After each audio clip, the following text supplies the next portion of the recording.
E você esteve muito presente no ecossistema de inovação aqui no Brasil, inclusive acompanhou mesmo a evolução todo desse ecossistema, né? Ecossistema de startup.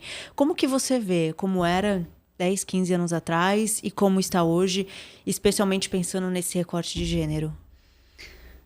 Se você pegar o histórico enfim, das startups, do ecossistema de inovação e do próprio venture capital no mundo, ele vem se desenvolvendo em alguns países, principalmente os Estados Unidos, há muito tempo.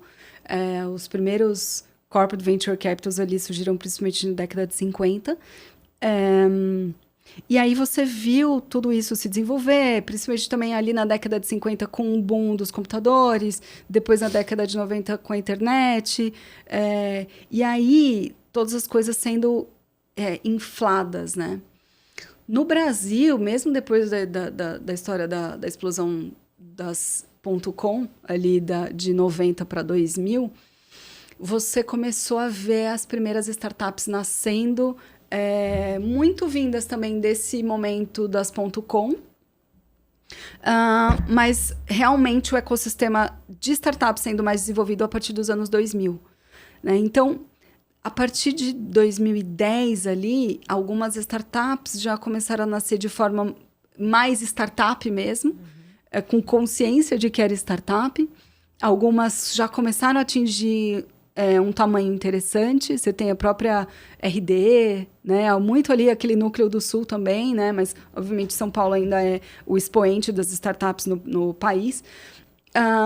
E aí, durante a década de 2010 ali, você viu um ecossistema que ainda era muito incipiente, crescendo a passos largos, mas, porém, a gente veio de quase zero, né? Então, obviamente que, mesmo crescendo a passos largos, ainda era muito pequeno em relação a outros países, principalmente os países desenvolvidos do mundo. Quando você chega ali em 2017, 2018, a coisa começa a andar numa velocidade muito maior, muito maior. Principalmente com relação a investimento, até porque começou a ter investimento estrangeiro no Brasil, olhando para venture capital, né? E aí, em 2019, a gente estava num cenário muito bom, a gente estava caminhando muito bem, recordes atrás de recordes do venture capital. Começo de 2020, março, acontece o lockdown, a pandemia. O que aconteceu naquele momento? Quando você vê você olha os gráficos de investimento ali em startups, abril, maio, caiu vertiginosamente. Foram meses que o venture capital caiu vertiginosamente no país. Foi abril, maio, junho. Uma queda absurda. Por quê? Claro, ninguém sabia o que ia acontecer com o mundo. Estava todo mundo assim, o que está acontecendo com esse mundo? Isso foi no mundo inteiro, no Brasil não foi diferente. E aí, o que aconteceu a partir de julho?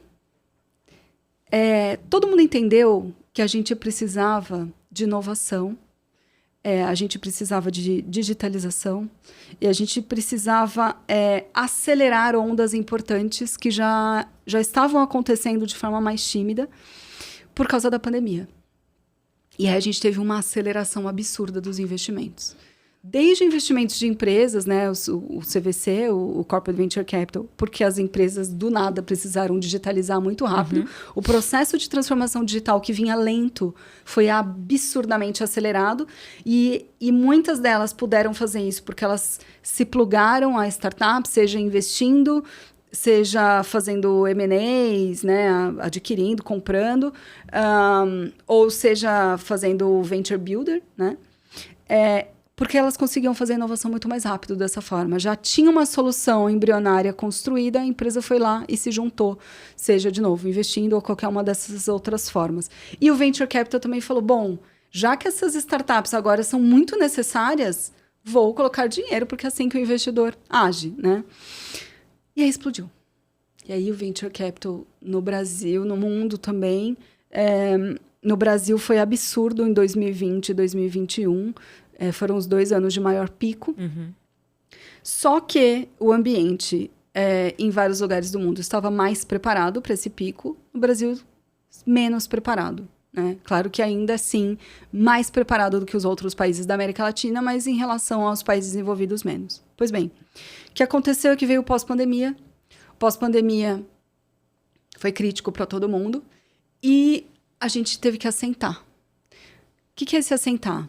Com essa explosão e todo mundo querendo saber de startup, inovação e digitalização e transformação digital para todo lado, muitos valuations das startups foram lá para cima. Inclusive, muitas startups brasileiras com valuations comparados a startups americanas, do mercado americano, por exemplo. Isso inflou o mercado. E aí, no pós-pandemia, quando veio uma certa crise ali nos Estados Unidos e a coisa começou a sentar, muita gente falou, e agora? O que a gente vai fazer? Então, e aí esse fenômeno começou nos Estados Unidos, principalmente, né, que foi dos down rounds, que a gente chama, que é a startup, ela se prepara para ter várias captações de investimento ao longo da vida dela. Então, a cada um ano e meio, 2 anos, ela capta uma nova rodada de investimento e esse investimento serve para o quê? Para ela acelerar o crescimento dela. Por quê? Porque se ela acelerar o crescimento dela, a chance de vir alguém disruptar ela é menor. Uhum. Então, ela precisa acelerar aquela velocidade de crescimento. Pois bem, ela já conta com a próxima rodada. Então, a startup que captou aqui valendo 1 milhão, ela já conta para mais uma captação daqui a um ano e meio, valendo 5 milhões, depois valendo 50 milhões, depois valendo 100 milhões e assim vai. O que aconteceu é que, como o dinheiro ficou escasso, porque aí, num ambiente de incerteza, o que o investidor faz? Ele segura o dinheiro, ele não investe. Ele vai investir no que é certo, vai investir em renda fixa, vai investir... Então, nesse ambiente de incerteza, o venture capital, que já é um investimento de risco, sofreu muito. E aí, você viu muitas startups quebrando, porque ela gastou indiscriminadamente o dinheiro da rodada anterior, contando com o próximo, que já não tinha. Então, muita startup quebrou. E muitas startups reduziram a velocidade, não contando com o próximo investimento, focando mais no break-even. Esse fenômeno começou nos Estados Unidos e depois veio para o Brasil. Então, o que aconteceu aqui, 2022 para 2023, foi uma queda muito grande no venture capital.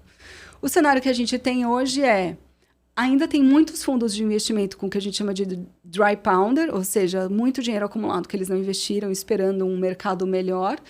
Muitas startups tendo que diminuir seus valuations para que elas pudessem continuar captando investimento. Algumas quebraram, ficaram no caminho, obviamente.